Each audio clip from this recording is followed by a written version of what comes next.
Hey there, konnichiwa minasan, it's Gray from Akasashi's Tea House over in Japan. Are you good? Are you Genki? I just come out of the bath, so I'm kind of glowing a little bit, but no, looking really pale as usual. But enough about me, let's get on with this review. I have a review of the new issue of Green Arrow. It's issue 1. So far as I know, it's the first part in a 6-part limited miniseries, part of the Dawn of DC, kind of not relaunch, but I'll tell you what, I was recommended this by Jim from Weird Science Comics, and I absolutely loved it. Now, I must make this clear, I'm new to the character. I'm aware of who he is, but I don't know much of the extended family, the Green Arrow family. All I know is Green Arrow a little bit and Black Canary, and that's mainly from Batman. But yeah, this is a really good opening issue. It's written by Joshua Williamson, and it's got art by, I think I'm pronouncing this right, Sean Izaakse. But it's a very interesting spelling. It's like Izaakse, it could be. But yeah, the art is lovely. It's beautiful. It's very colourful, bright, hopeful. There's some incredible splash pages. A couple of like double page spreads which took my breath away. So I'm going to show those in the story summary coming up. But yeah, to make this pretty short and sweet, for me, it's a great introduction to the character. So you do get quite a bit of recap of who these people are, who the extended Green Arrow family are, and also we get left with a mystery because he's gone somewhere. We're not sure where it is, and it leaves it open for the next issue. So that's it. I don't want to spoil anything. I must warn you, in the story summary there will be minor spoilers for the issue. So if you don't want to know anything about the issue, please don't watch the story summary. But I don't spoil the end as usual. I'm going to show maybe half of the book, give my thoughts on it. But I just wanted to show off this art because it looks great, I think. Really, really impressed. And I'm in for if it's a 6 issue, if it does well, there's a chance it might be converted into, a regular monthly book. So we'll see how it goes. So if you've got any interest in the character, or if you're new to the character like me, give this a shot. Go out and buy it and try it because, yeah, this gets a Wakizashi recommend. So let's get on with the story summary. Please keep watching. Here we go. The issue opens with Oliver Queen washed up somewhere on a beach.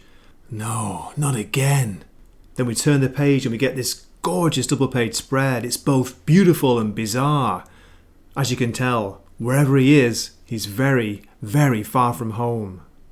This is followed by another glorious double page spread. Look at the detail in here. It gives us a very brief and diluted version of Oliver Queen's Green Arrow origin story.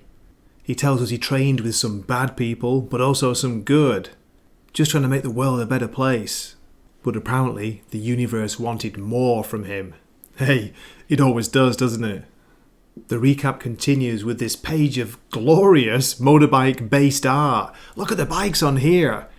We hear Oliver narrating that he used to be someone who didn't want to have a family. He was never going to settle down or have kids. But again, that universe, it had its own ideas.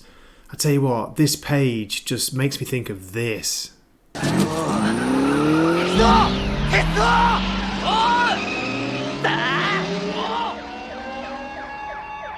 Akira. Man, その映画本当に大好きです。I love that movie. But anyway, back to the comic. We get a reference back to Dark Crisis on Infinite Earths, issue 6, which I haven't read. Something happened to Oliver. He was grabbed mid-flight without leaving any trace of him behind. So he's gone somewhere else, which we saw at the beginning of the issue. And I think this is Black Canary. She's saying, we lose one Green Arrow, and then we find another. The bikes are chasing a truck and it screeches to a halt. Out of the back of the truck, it looks like, wow, yeah, it's Gotham City, isn't it? Look at this rogues gallery of villains here, or villains' helpers. It's the henchmen. Okay, great. On the next page, this is perfect for me because I don't know the characters. We're introduced to Roy Harper, so hats off to him.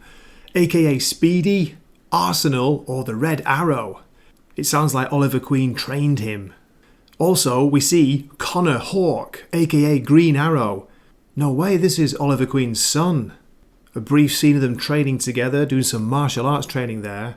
And then, on the next page, Black Canary, who I do know vaguely. I know she's got the power of voice, this crazy vocal power.